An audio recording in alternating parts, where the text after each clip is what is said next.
Bine ați venit la noi acasă. Pot să spun că e la noi acasă, că aici e locul în care ne petrecem cel mai mult timp, mai mult de 8 ore zilnic, locul din care lucrăm, ajutăm copilașii și ca de fiecare dată când veniți la noi ne bucurăm de prezența dumneavoastră, care e fructuoasă, așa o simt eu, că ne împărtășiți din experiența dumneavoastră ca specialist și nu numai. De fiecare dată, ca și astăzi, de altfel, suntem aici de la ora 9, așa că astăzi cred că facem aproape 12 ore, în care am avut evaluări cu copilașii și în afară de activitățile noastre curente, astăzi aș vrea să facem ceva în mod special. Să discutăm așa cum o facem de fiecare dată, da, exact. Dar să avem ocazia să și împărtășim discuția noastră cu cei care ne privesc. Cum sunteți? Sunteți obosită? Cum a fost ziua de astăzi? Da, întotdeauna când vin aici la voi la evaluări mă simt foarte bine, pentru că, clar, când e tot organizat și voi sunteți extraordinari, aveți totul pregătit, vii, nu contează, te apuci de lucru, e clar o plăcere să vezi copiii unul după altul, să facem un schimb rapid de păreri în echipa voastră, așa că chiar de fiecare dată zic, nici nu simt dacă sunt 9, 10, 12 ore câte ori fi, așa că e o deosebită plăcere. Păi cred că ăsta e și avantajul, sau cum să zic eu, de asta putem să facem lucrurile așa, pentru că le facem cu plăcere, pentru că altfel, nu, atâtea ore de muncă, cred că... Exact, da. Numai oameni pasionați pot să mențină asta, dacă nu, obosești. De cât timp ne cunoaștem oare? Nici nu știu, au trecut ceva ani.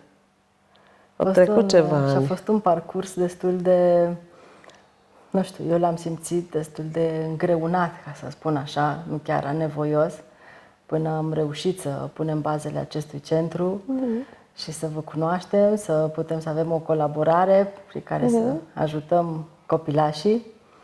Spuneți-ne un pic câte ceva despre dumneavoastră. Păi, despre mine acum multă lume mă cunoaște din zona asta a copilașilor speciali. Cred că ar fi, mă scuzați că vă întrerup, cred că ar fi bine un pic să spunem și ce facem noi aici, cu ce ne ocupăm, nu? Că suntem în cadrul asociației, în cadrul centrului Seven Senses Kids, care face parte din Asociația Rază de Speranță. Noi aici la Brașov lucrăm în special cu copilași cu TSA, tulburare de spectru autist, dar nu numai. La noi vin copii cu diverse întârzieri, patologii, cu sindrom Down, cu ADHD, copii care au fost substimulați. Cam în zona asta ne desfășurăm activitatea. Da, mare neuropsihiatrie, copii, da. O zonă de altfel largă. Da. Da, aveți o asociație frumoasă cu oameni frumoși, oameni dedicați, vă mișcați foarte repede, de asta îmi și place să vin aici, pentru că de fiecare dată apare ceva nou. Acum picturile pe pereți frumoase, noua locație, dulăpioarele noi, da? Deci de fiecare dată e ceva nou, da? Ceea ce e foarte necesar acum, da? Să ne mișcăm un pic mai repede, nu să stăm cu ani pentru nu știu ce, dulăpioare sau... Nevoi sunt multe și noi încercăm să le acoperim cât de repede putem, în ideea în care cu copiii nu este timp de pierdut. În momentul în care apare ceva, să putem interveni și să fim pregătiți să răspundem mai multor solicitări. Clar. Da. Ce m-a durut pe mine în momentul în care am început să lucrez și să simt nevoile din sistem, sau nici nu știu dacă pot să spun nevoi, că practic nu e un sistem, este un sistem neformat. A fost exact partea asta de stimulare, de integrare senzorială, care, din păcate, la noi în țară este aproape inexistentă, și partea de ajustarea comportamentului, pentru că în momentul în care vorbim de zona neuropsihiatrică, de cele mai multe ori, nu știu, 99 sau dacă greșesc să mă corectați, din cazuri ne întâlnim cu probleme de comportament de care, nu, specialiștii din zonă, nu știu, se ocupă mai mult sau mai puțin, sau dumneavoastră cum ați resimțit lucrurile astea? Cum vă este? Să nu uităm că în zona de neuropsihiatrie nu e ca și cum vine pacientul la noi sau clientul cu o fractură care poți clar să o definești, poți clar să o investighezi, ci aici în neuropsihiatrie este un proces de lungă durată, inclusiv diagnosticarea corectă. Și de aceea, când vin, de fapt, părinții cu copilașii, vin, de fapt, cu un comportament. Ce îți descrie? Îți descrie un comportament și aici depinde foarte mult și trebuie să fim foarte atenți când interpretăm comportamentul, că avem tendința repede să luăm o abordare și să spunem, da, dacă eu sunt din zona de abordare din punct de vedere emoțional, repede spun, da, păi de-aia țipă copilul pentru că nu vrea să se despartă de mamă. Da? Deci, aici trebuie să avem grijă să nu interpretăm atât de rapid și să ne gândim că până la urmă ni se prezintă un comportament. Da? Acum, de la acel comportament, indiferent care e ăla, că îi da din mânuțe, că duce ochișorii stânga-dreapta, bagă mânuțele în gură, indiferent ce comportament, înainte ca să spunem, da, îi TSA, îi autism, îi ce-o fi, trebuie analizat bine comportamentul. Clar, că întotdeauna, așa a spus general, da, în mare să zic, putem vedea că sunt 3 clase mari de cauze în spatele unui comportament, da, indiferent care e el. Poate să fie din cauza patologiei, da, și aici e zona medicală. Poate să fie un comportament generat de către sistemele senzoriale, adică integrarea sistemelor senzoriale sau da, procesul de analiză a informațiilor care vin din mediul extern. Sau poate să fie de multe ori și în multe cazuri sunt comportamente care sunt construite pe acea interacțiune care există între copil și mediul extern. Da? Acum, dacă luăm mediul extern al copilului, primul e cuibul. Da? Familia, da? Mamă, tată, frățior, surioară, care ajută, da? Și inițiază, de fapt, o relaționare cu copilul când s-a născut, clar, de acolo începe, sau chiar dinainte, de când începem să facem contact cu copilul, cu fătul, da? În burtică, să mângâiem sau să ne plimbăm cu el, sau, da? De acolo începe, de fapt, construcția relaționării și de acolo avem să zic așa, o implicare foarte masivă în a construi comportamente la copil. Și de asta sunt 3 clase mari de cauze. Întotdeauna trebuie să analizăm, bine, avem comportamentul, ni descris, îl vedem la copilaj, dar haideți să vedem cum e împărțit, că poate să fie un mix, de multe ori e un mix. Asta voiam să spun, da? Că nu sunt niște granițe clare. Nu sunt niște granițe, dar e important să analizez, să văd, ok, am primit diagnostic, am fost la medic cu copilul, da, medicul a văzut ceva și chiar dacă e doar suspiciune, da? Exact. E important că medicul a văzut ceva. Deci, clar, există procentaj și din patologie care ar defini comportamentul. Mă duc mai departe, să văd familia în primul rând. De multe ori trecem așa de ușor peste familie și intrăm în niște testări, da? Să vedem pe ce nivel se află copilul. Dar întâi trebuie să vedem familia, de unde vine copilul, cu ce vine în bagajul lui, cu ce comportamente, ce construcție au, ce dinamică există în familie.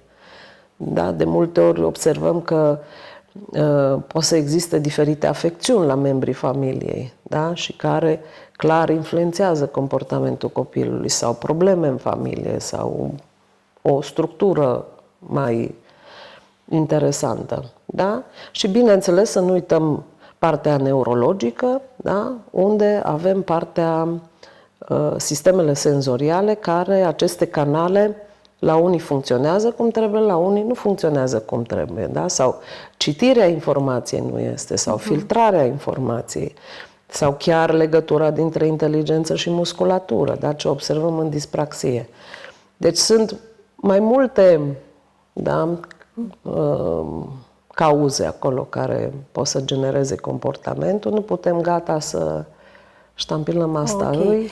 Din ce spuneți, eu înțeleg că circuitul copilului cu ceva, da? Unde se observă o întârziere, o dezvoltare atipică, este în primul rând să meargă la medicul neuropsihiatru sau psihiatrie pediatrică, care poate evalua copilul, iar mai apoi ce ar trebui să facă părinții? Da, deci aici e foarte clar. Trebuie să avem clară părerea medicului. Nu putem lucra așa pe bâșbâite, plus că în neuropsihiatrie ne trebuie un medic care să monitorizeze parcursul. Și acolo de multe ori vedem familii care se duc la un medic, se duc la alt medic, se duc la al treilea medic, câteodată nu spun că au fost stânga-dreapta, ca să de apare altceva și dacă îs în contradictoriu, niciunul nu-i bun.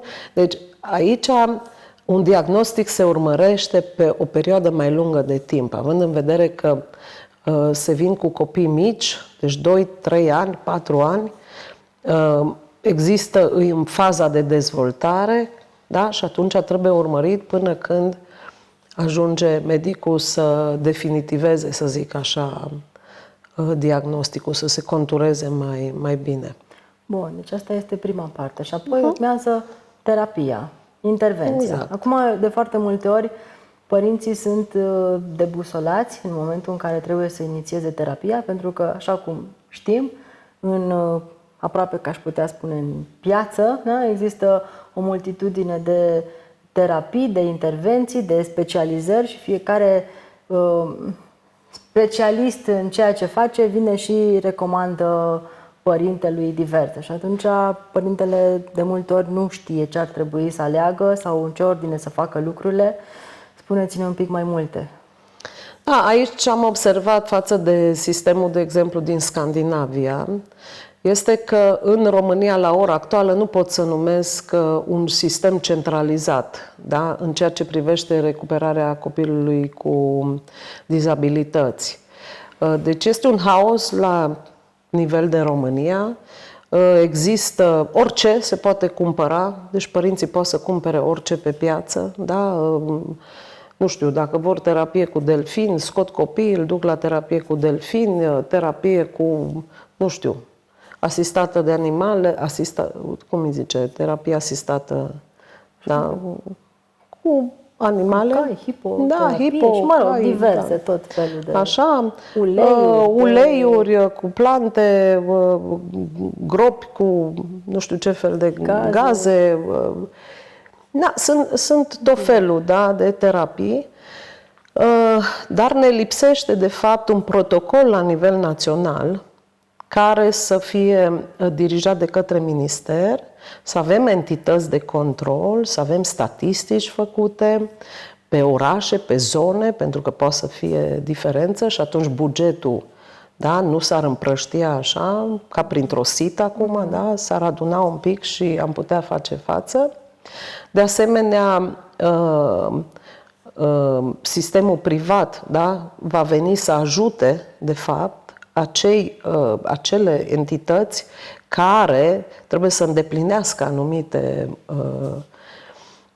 condiții în cazul în care cel bugetat de stat nu poate să facă față. Da? Și pe anumite, deci dacă avem un protocol, nu putem să mergem să ne dăm cu uleiuri și în speranța că va vorbi copilul sau ce știu eu ce se mai practică. Da? Deci ne trebuie acest protocol făcut de specialiști unde să avem aceste entități de control. Da? Și în lipsa acestui sistem? În lipsa acestui sistem este o piață liberă, totul se poate vinde și cumpăra în România, control mai puțin, pentru că cred că sunt prea multe entități care, fiecare își văd de treaba lui, și părintele finanțează de fapt tot acest haos, da? Stă și îi disperat pentru că trebuie să facă rost de bani, banii se împrăștie peste tot, în toate. Și nu doar banii, că de multe ori Și se împrăștie nu și se obțin rezultatele care am fi putut să le obținem, pentru că specialiști avem foarte mulți în țară, dar dacă nu se adună și nu sunt dirijați, da? Atunci niciun sistem nu funcționează așa. banii și timpul și energia. Bani, timp, și energie, familii care scoși din câmpul muncii, da?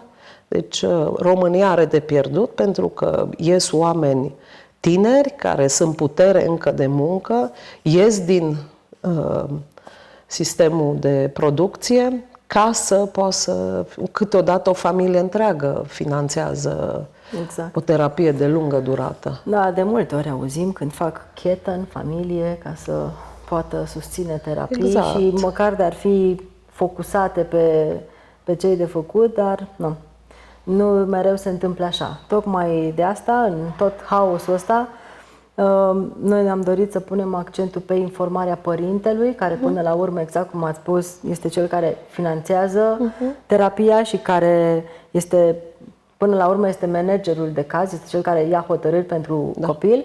Și atunci, cumva, cheia o văd într-o foarte bună informare a părintelui. Da, clar. Atunci mă gândesc că util este să spunem exact ce facem noi, da, cu ce și ne ocupăm. cred că părintele trebuie informat pentru că, până la urmă, cererea, da? Dacă eu sunt consumator a ceva, atunci voi întreține acel sistem, clar. Și părintele este foarte important să știe ce își dorește să cumpere. Pentru că dacă am un copil cu diagnostic, îl am cu diagnostic bun, am primit diagnosticul, dar fiecare copil poate să fie diferit. Unii au un fel de probleme, alții au alte probleme. Dacă părintele nu vine exact și nu spune exact care sunt problemele care le au în familie întâi, da? Atunci intră într-o ofertă standard, care de obicei în România se merge mult pe învățare, da? Avem multe noțiuni, dar dacă problema este că nu poate să iasă cu copilul în mall sau nu poate să iasă la un medic cu el, că țipă, se aruncă pe jos, intră în tantrum, atunci procesul de învățare nu și are rostul atunci, acum, în acel moment, da? Ci trebuie să se meargă pe problemă. Da, acum, din experiența mea aici în România, în munca cu copiii, cu părinții, cu specialiștii, am văzut o necesitate de a structura cumva, de a organiza intervenția. Și eu am ales așa să o împart în 3 faze. Prima fază, care mi se pare foarte importantă până la urmă, este faza de ajustare a copilului. Ce înseamnă asta? Ajustare, mă refer, pregătești copilul pentru terapia propriu-zisă de lungă durată. Da?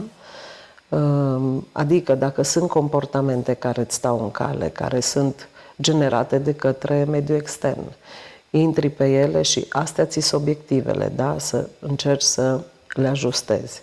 Dacă avem o desincronizare senzorială, te duci acolo și lucrezi pe desincronizarea senzorială, pentru că acel creier trebuie să fie pregătit ca să-ți ia informația. Nu poți doar să insiști cu informația, da?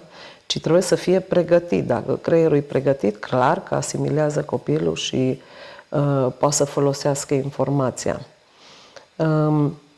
Iar după faza asta de stabilizare, eu zic că urmează faza de integrare, da? Ai obiective de a construi abilitățile necesare pentru a putea integra copilul în familie.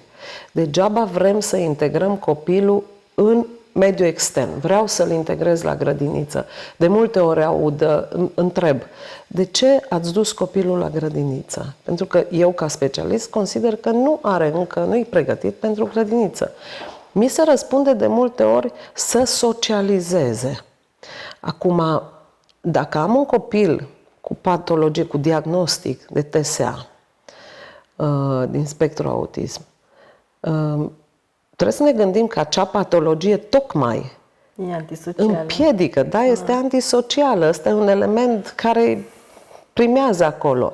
Și atunci, ca să arunci copilul în speranța că el va dezvolta abilități de socializare, mi se pare nonsens. Adică e ca și cum arunci pe cineva într-un ocean fără să-i dai nimic. Colac de salvare, aripioare, centură, nimic. Îl lași acolo și stai pe margine și speri că Dade își dă drumul și va fi înnotător.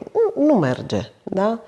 Deci, aici e foarte important. Întâi, trebuie să fie integrat copilul în familie.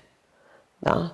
Dacă în familie nu funcționează copilul, adică nu salută pe mama când vine, nu salută pe tata, pe frățior, pe surioară, nu se știe încălța, nu se știe îmbrăca, dezbrăca, n-au cultura, da? Activităților de zi cu zi, cultura mesei, să poată să stea familia la masă să mănânce, n-avem cum să mergem să vorbim sau să ne punem obiective de integrare în mediul extern. De exemplu, aici eu am observat că foarte multe familii cred că nu știu ce ar trebui să aștepte sau care e cumva normalitatea. Mulți vin și spun, dar acasă nu avem nicio problemă, pentru că acasă lucrurile funcționează într-un anumit sistem pe care copilul îl cunoaște, părintele îl acceptă și atunci lucrurile par că funcționează. Doar că sau acceptă, de exemplu, ca și normalitate, nu știu, lovitul. Am văzut foarte mulți copii care vin și lovesc pe mama, pe tata, pe sora, dar chiar și așa se merge mai departe, fără a regla lucrurile, cum spuneați, în cuib, în integrarea în societate, în grădiniță, în școală, poate. Cred că și aici trebuie punctat cumva ce ar trebui să așteptăm, ce vrem de la copil în familie, care sunt. Da. În primul rând, familia trebuie la început să se zbată cu diagnosticul celor, da? cu gândurile care le au despre diagnostic. Pentru că acum au acces la multă informație, plus au acces în tot felul de grupuri care există în social media, unde se învârte multă informație, multe dintre informațiile care se învârt acolo sunt niște păreri, care sunt date mai mult și mai puțin de persoane care nu tocmai au experiență în domeniu. Și cred că, în primul rând, trebuie să fie părinți. Deci, indiferent că ai copil cu patologie sau nu, da? Trebuie să fii părinte. Deci asta să nu o uităm, că de multe ori ne băgăm cu nasul în cărți, că am primit diagnosticul și citim și dintr-o dată atâtea știm și de intervenție și ce să aleg, ce fel de intervenție, cât să aleg, câte ore, da? Dar aici ai specialiștii. Și misiunea de părinte este tot o specializare, da? Și de multe ori le zic părinților, ok, nu se încalță, nu se descalță copilul, nu se îmbracă, nu merge la toaletă, dar părinții sunt specialiștii de a forma copilul în activitățile de zi cu zi în familia lor. Da? Da. Nu trebuie să vină la un specialist, la un, știu și eu, terapeut de integrare senzorială care să facă încălțatul descălțatul, pentru că Eu sunt terapeut de integrare senzorială, sunt și părinte, dar sunt la fel ca nivel de specializare pe rolul de părinte. Da.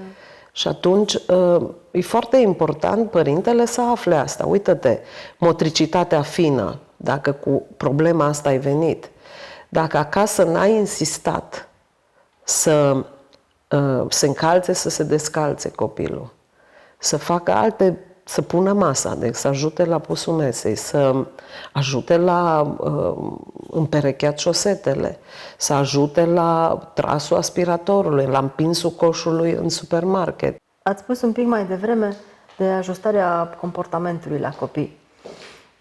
De foarte multe ori vin părinții și îmi spun că acasă nu sunt probleme comportamentale, că totul este în regulă. Ce ar trebui să știe sau ce ar trebui să le ridice un semn de întrebare sau un semnal de alarmă să-și dea seama dacă copilul are sau nu probleme comportamentale și dacă are nevoie de ajustare și cum poate comportamentul să-i influențeze evoluția? Da, aici, clar, specialiștii ar trebui să vină cu diferite module de informare către părinți, sub forma școală a părinților sau personal, la fiecare familie care ne vine în terapie. Ar trebui să îi informăm și să le organizăm un pic informația, pentru că ei au informații din social media, de pe grupuri, da? Citesc de tot felul de cărți. Dar ce este foarte important este să înțelegem că comportamentele disfuncte, cum este agresivitatea, indiferent că e la 2 ani, pentru că e mic, nu trebuie să acceptăm asta și să înțelegem. Da? Agresivitatea, autoagresivitatea, protestele prelungite pentru decizii care copilul le ia și noi nu suntem de acord cu ele, adică creăm un haos. Da? Câteodată lăsăm copilul să decidă în niște decizii care n-au de-a face cu copilul, da? Și câteodată preluăm noi și luăm noi decizia. Da? Aici trebuie părintele să înțeleagă, să se decidă. Da? Ce fel de părinte vrea să fie. Da? Este părintele democrat, este părintele permisibil, este un părinte autoritar. Asta depinde un pic din familie, cum și-au construit ei cuibul, ce principii au, cât de mult vor să construiască ei, să zic așa, comportamentul general al familiei. Da? Și aici trebuie să iei decizia. Nu poți să citești sau să mergi la un seminar de parenting pozitiv și să vii acasă și să zici, ok, acum asta se întâmplă, pentru că nu e așa de simplu. Da? Deci trebuie să fii atent, pentru că, cum zicea și domn profesor David de la Cluj, nu există parenting pozitiv. Da? Pentru că viața asta nu există viață pozitivă. Da? Sau natură pozitivă sau comportament pozitiv. Da? Nu există. Poate că sunt dorințe astea, vise, da? Dar există parenting echilibrat. Da? Viața este echilibrată, natura este echilibrată. Da? Deci, exact așa trebuie dat și copilului. Da? Deci, trebuie să existe reguli, trebuie să existe și fermitate în funcție de ce-ți dorești tu în familia ta, ce principii sunt. Trebuie să existe și partea de negociere, clar, dar să nu uităm că minorul, noțiunea de minor, înseamnă că tu, ca părinte, ai responsabilitatea tuturor acțiunilor copilului tău până la vârsta de adult, care în România este 18 ani. Răspunzi pentru asta. Da. Da? Văd de foarte multe ori, vin părinții cu copiii la evaluare și sau pur și simplu să îl ia de la terapie, moment în care îl întreabă: Georgică, mergem acasă? Și vin și eu și întreb, zic, da, poate să aleagă? Și majoritatea vin și spun, păi nu, că uite, cât e ceasul, trebuie să mergem, să doarmă, să mănânce, mă rog, ce program are fiecare. Și atunci vin și întreb și spun, ok, și întrebarea ce rol are? De ce îl întreb pe copil dacă mergem acasă? Am două variante. Fie îmi va spune că nu, mergem în parc și atunci eu ca părinte ce zic? Păi nu se poate. Oricum mergem acasă. Nu? Practic nu este o imagine reală, aceea că lăsăm copilul să aleagă. Este o imagine falsă, o imagine distorsionată, practic, și de aici nu pleacă, sau bineînțeles că nu doar din un exemplu, ci din mai multe de genul acesta, micuțe, cumva scapă lucrurile de sub control, iar copilul își construiește o imagine distorsionată asupra lumii și asupra mediului extern. Cum ați văzut asta în practică, în cazurile pe care le aveți? Cazurile cele mai grave, zic eu, din punct de vedere comportamental, sunt cazurile unde, și sunt foarte multe cazuri de genul, unde copiii vin cu niște comportamente care sunt construite pe o bază anxioasă. Și acum, după 30 de ani de muncă în domeniul ăsta, deja se vede așa o clasificare și se văd acei copii din acele familii unde, nu știu, din obiectivul lor de a întări copilul, de a-l face cât mai independent, de a-l face lider, inteligent, toate pozitive aici, da? Gândite pozitiv, ajungem să împingem copilul spre o zonă unde el o consideră, să zic așa, nesigură. Da?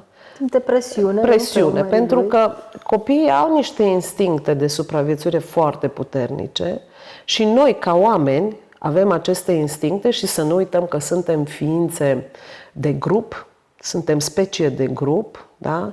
Deci noi supraviețuim dacă suntem în grup, nu supraviețuim de unul singur, și astea sunt codate genetic, clar.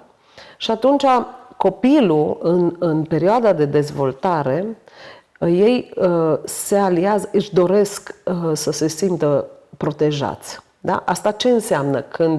Când vrei să te simți protejat, înseamnă că deja știi că mediul extern e mai puternic și atunci te bazezi pe mediul extern și ești liniștit ca și copil. Ai o copilărie frumoasă, liniștită, pentru că știi că mama și tata îs puternici acolo și bunicii, da? Cei care sunt în jurul copilului. Și copiii își văd de copilăria lor, de jocul lor, da? Acolo vezi un copil liniștit. Dincoace, unde îți împingi copilul să fie lider, da? Cu întrebările, vrei să mergem azi la Lidl sau la Kaufland? Deci o întrebare care nu-i văd sensul. Vrei să te îmbraci cu rochița roz? Vrei să te îmbraci cu rochița roz și o să zic că niciuna vrea cu cea de carnaval.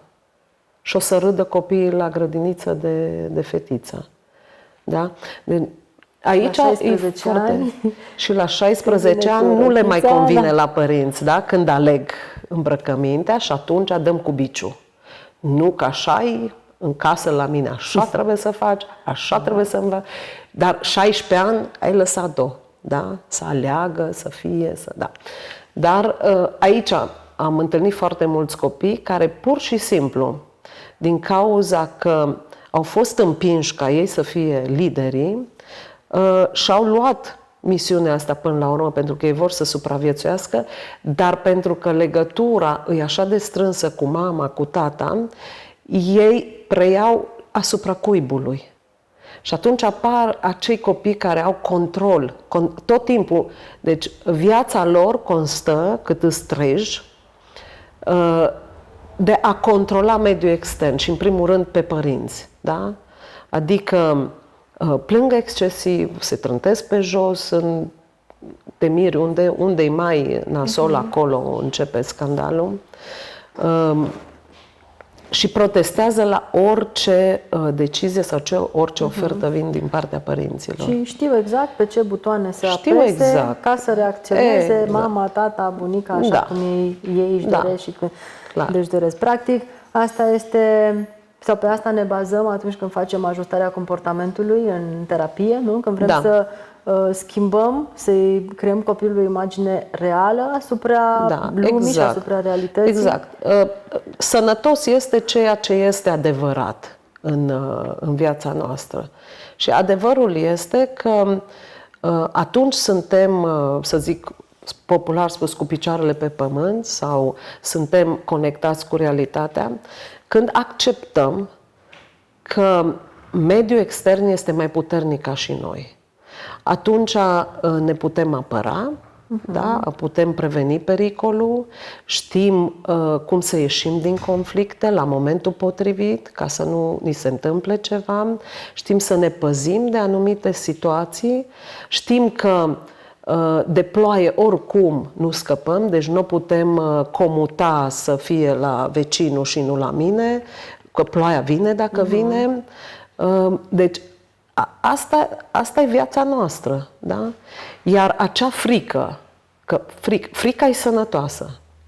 Deci frica este sănătoasă, o avem cu toții, pentru că așa supraviețuim, da? Și atunci aici trebuie să le dăm părinților informația că trebuie să fie ceea ce avem noi în natură, cum trăim noi în corelare cu natura, așa trebuie să știe și copilul, nu minciuni. Da? Nu tu ești cel mai puternic, hai tu spune-ne, tu, cum să facem așa, să facem sau... La un moment dat copilul se întreabă, măi, ăștia nu știu nimic, că mă tot întreabă pe mine. Păi ăștia săraci nu știu nimic.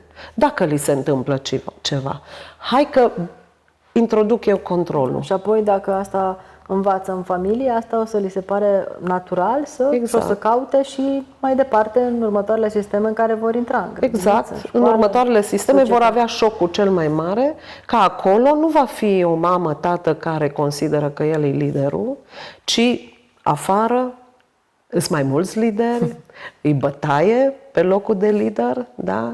Și clar, cine se poate adapta cel mai rapid, ăla va reuși. Da.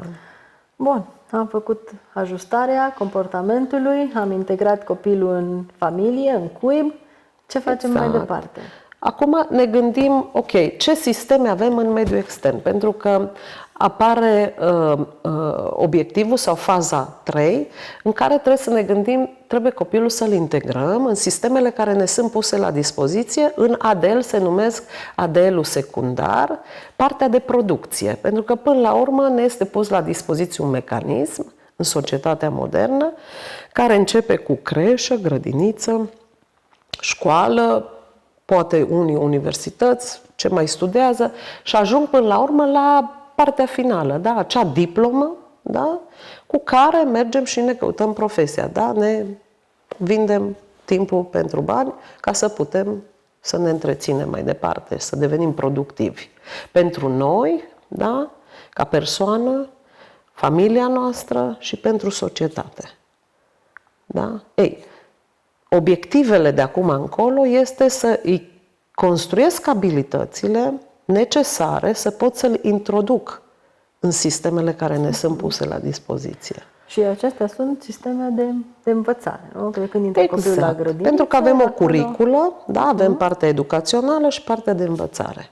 Bun. Și de ce abilități are copilul nevoie ca să fie pregătit, el, creierașul lui, să intre în aceste procese de învățare? Dacă luăm de la început, și ce noi folosim foarte mult în integrarea senzorială, este să construim conceptul de dialog. Da? Conceptul adică a vorbi sau a avea limbaj. Nu înseamnă că mă duc și introduc copilul într-un proces în care trebuie să-i dau multe noțiuni. Că în afară că fac din el un extra largă enciclopedie, dacă nu are structura ce să facă cu acele cuvinte, da, ce i le-am dat, n-am făcut nimic. Iar aceste memorări de cuvinte și noțiuni îi convine patologie de TSA. E extraordinar. Ceva ce o faci repetitiv, pentru că așa se învață, da? E același, o aude și el poate să fie în patologie extraordinar Practic, de bine. vorbim de învățarea mecanică, Exact. învățarea care se produce atunci când creierul nu este pregătit de învățare și el este introdus într-un proces de învățare prematur. Atunci Exact. copilul învață doar mecanic. Exact, fără să-i creăm scheletul. Nu poate să și scoată, să folosească funcțional ceea ce a învățat. Da. Ok. De aceea când avem copii cu TSA, da, care vii, îi arunci mingea și el vede mingea că vine mingea albastră roșu. și zice Sau, roșu, albastru, verde, galben, mov, îți dă culorile, că el e la partea de culori, da? Secvența de culori. Da? Deci aici e foarte important, întâi creezi mecanismele și după aceea umpli cu informație. Da? Și aici, cum am zis, dialogul este un concept foarte important, pentru că dialogul în sine este o legătură, o linie între două puncte. Unul este copilul, el trebuie să fie conștient de el, eu sunt eu, schemă corporală, da? Și mediul extern. Întotdeauna, el când face o acțiune către mediul extern, trebuie să fie capabil să țintească. Unde anume arunc ce arunc? Unde arunc mingea sau unde arunc cuvântul sau propoziția? Că nu putem vorbi de integrare în societate dacă avem un tânăr care stă într-o stație de autobuz și întors cu spatele la oameni și el vorbește cu panou. Dar el, de fapt, vrea să întrebe da, despre când vine autobuzul. Dar el e întors cu spatele. Nimeni o să se gândească, oare ce-i cu ăsta? Da? Deci, clar, dialogul se face conștient între două puncte, aștepți feedback-ul ca să poți să continui, să dai din nou feedback. Practic un dublu sens. Exact. Nu numai spun, nu-i monolog. Da. Da. Bun. Crea și dialogul. Ceea ce înseamnă, ce implică contact vizual. Contactul vizual, clar. Conștiința proprii persoane, a celuilalt. Cercetez persoana din fața mea, să știu că la persoana respectivă vreau să îi trimit. Să știu că vreau să comunic, nu? Că doresc să comunic cu persoana sau cu mediul extern. Deci trebuie să fie deschis, să învețe parteneriatul, da? Și beneficiile care poate să îi le aducă. Da? Și la exact, ce beneficii, la ce e bună exact, și aici contactul vizual e extrem de important. Contactul vizual. Cel puțin noi lucrăm foarte mult pe contact vizual. Păi este prima cărămidă pusă din comunicare. În sarcină și în comunicare. Da. Ok. Da, aici, iară, foarte important în comunicare este ceea ce numesc eu VGV. Da? Vizual, gestual, verbal. Adică comunicarea nu constă, noi nu comunicăm numai prin limbaj, prin cuvinte, ci înainte să apară cuvintele, există o comunicare non-verbală care o vedem deja încă din vârsta de făt.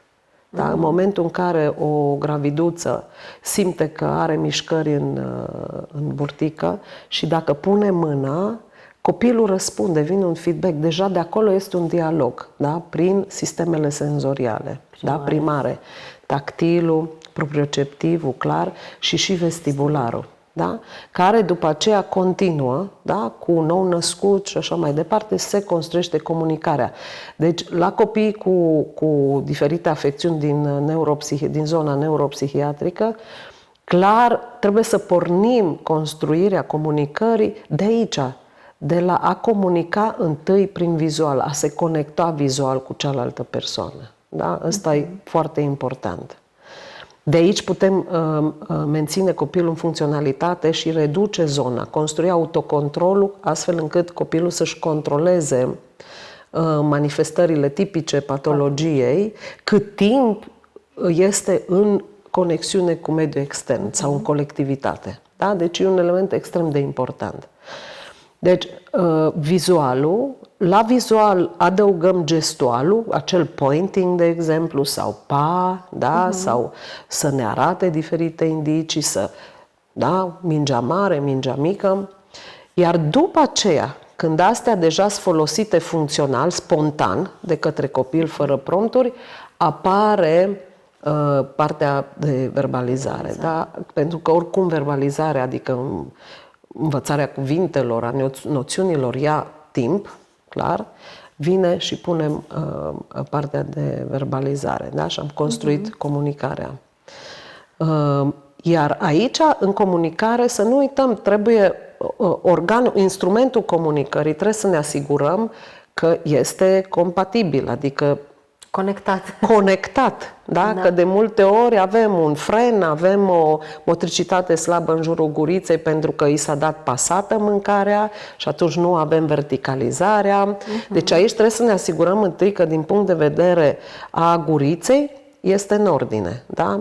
Inclusiv gustativul poate să afecteze partea proprioceptivă, tactilă în jurul guriței și atunci să nu vorbim de coordonarea bilaterală. Dacă nu avem coordonarea bilaterală pe linia de mijloc, clar, copilul nu poate să scoată, da? Nu poate să așeze gurița și să mute limba astfel încât să scoată sunetele și cuvintele respective.